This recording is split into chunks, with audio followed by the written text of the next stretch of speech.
Well, thank you very much. I am glad and highly elated that I'm part of this celebration today.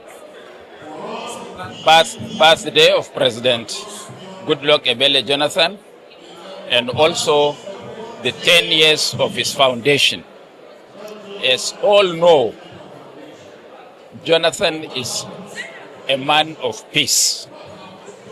He is the greatest democrat of our time, because in contemporary history, there was no African leader that voluntarily relinquished power and accepted the verdict of the people. And he's a man of peace in the sense that Jonathan, when president, had been a listening president.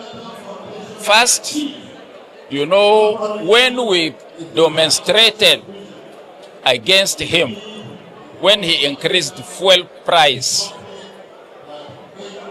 in his own magnanimity as a Democrat, he listened to the voices of the electorates and withdrew that increase. You also know that Jonathan, as president, was to conduct elections in 2015.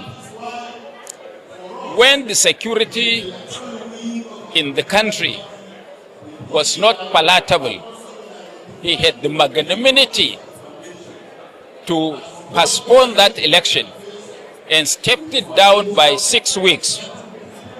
Most African presidents could have used that chaos to declare themselves president of the country.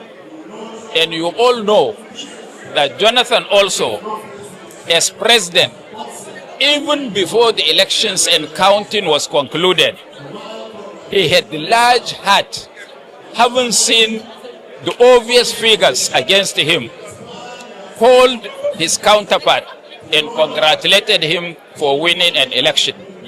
I hope Nigerian leaders and contemporary African leaders will emulate this gentleman called President Goodluck Ebele Jonathan.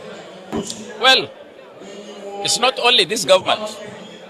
All governments in Africa, and indeed in the third world, should learn from the lessons, the actions, and the attitudes of President Goodluck Jonathan as a Democrat. And since he left public office, you know and I know that he has never rested, because Africans and indeed the third world had called for his counsel and had called for his genuine neutrality in supervising elections across Africa. I want to assure you that anybody that thinks he can pocket the opposition by forcing governors and senators to join him to win election, the man is living in wilderness. In Nigeria, there would always be opposition, and there would always be people and political parties that can stand up to any situation, including the NNPP. So 9%. Thank you.